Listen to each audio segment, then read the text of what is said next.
Welcome back to the White House. We are just in front of the West Wing where an Oval Office meeting just wrapped up. Joining us, HHS Secretary Robert F. Kennedy Jr. Mr. Secretary, thanks for the time. Thank you for having me. The President just signed an executive order making some news here when it comes to pharmaceutical ads. The President just signed an executive order that's an historic change in the way that pharmaceutical advertising is done on television.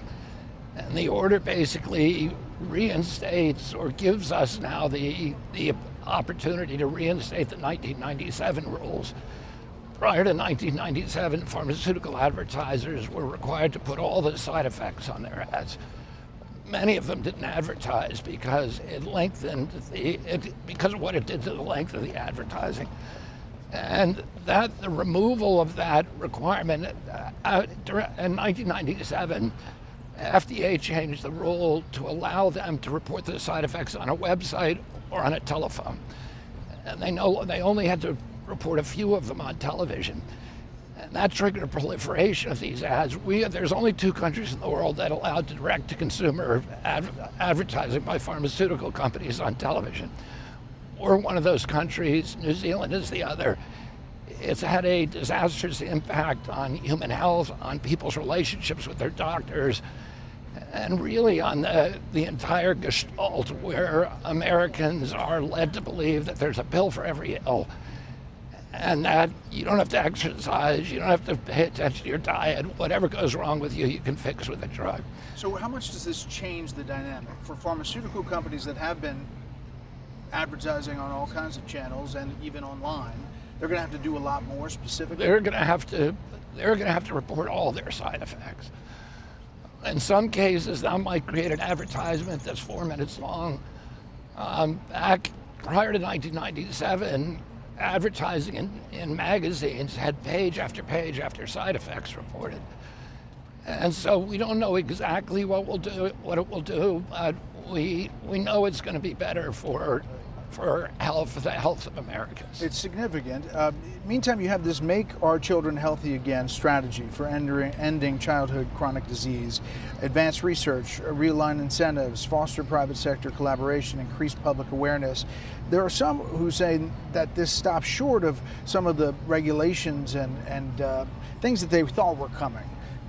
This isn't the end game here. You're saying you're going to study to then make changes? Well, no, there's 128 concrete recommendations, and for many of them, we're already doing them. We're getting rid of dyes, and of all the petroleum-based, all 9 petroleum-based dyes, we're changing the GRAS loophole so that people can't just put anything they want in our food anymore without showing that it's safe. We're changing nutrition standards in baby formula. We are requiring medical schools to do nutrition education. There's 128 recommendations. A lot of them we're going to accomplish before the end of this year. Some of the issues, some of the contaminants, for example, in our food, we don't understand because the studies were never done. Because of the GRAS loophole, you could put things in the food without studying them first, without proving their safety. We're going to change that, but to get rid of some of those things, it's going to require some study. And to the criticism that it's taking too long? Well, there's no HHS secretary in history who's accomplished this much. In this amount of time? In this amount of time. You just got done with a pretty contentious hearing up on Capitol Hill.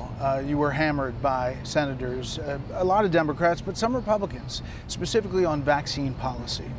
After that hearing, there are now calls for more hearings about that and concerns about it.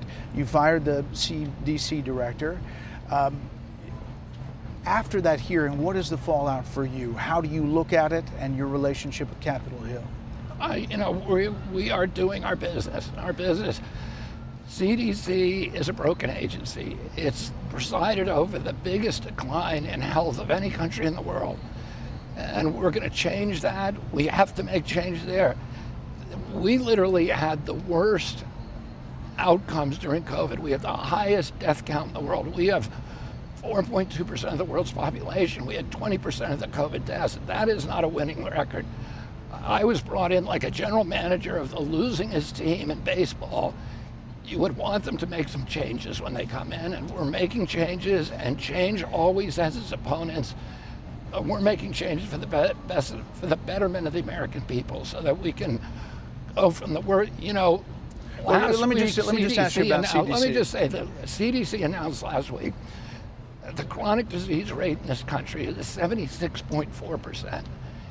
It was 11% when my uncle was president. It was 3% in 1950. We are the sickest country in the world, and we got to do something different. And it's going to require change, and some of the people who presided over this mess have to leave. But understand that you hired Susan Monarez, and she wrote that public health shouldn't be partisan.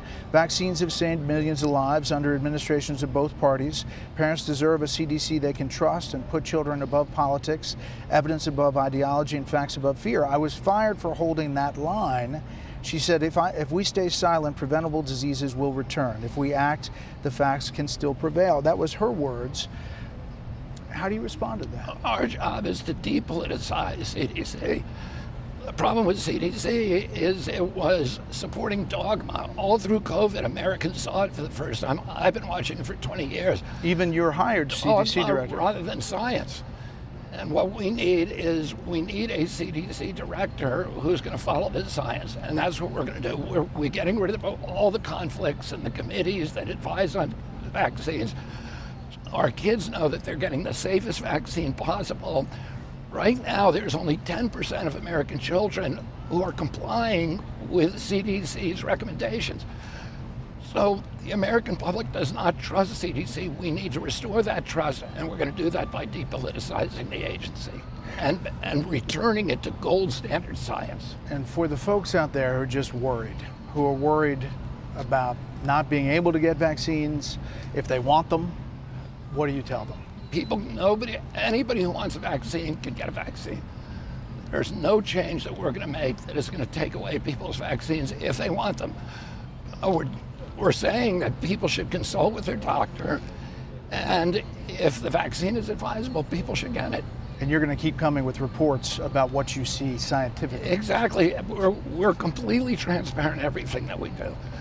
We're telling people what we know and what we don't know, and that was not true of CDC in the past. It made assurances about things that, they put masks on babies, 2-year-old babies. 3 years, and they told us it was science-based. It wasn't. It was a political decision. They allowed all of our schools to be closed, and that order was written by the teachers union, and it hurt working people all across this country. They said it was science-based, but it was a political decision. We're getting the politics out of CDC, and we're returning it to a science-based agency. Mr. Secretary, we appreciate the time coming out of the Oval Office, telling us about this news. We look forward to having you back on. Thank you very much for having me. Thank you very much. Appreciate it. Hey, Sean Hannity here. Hey, click here to subscribe to Fox News YouTube page and catch our hottest interviews and most compelling analysis. You will not get it anywhere else.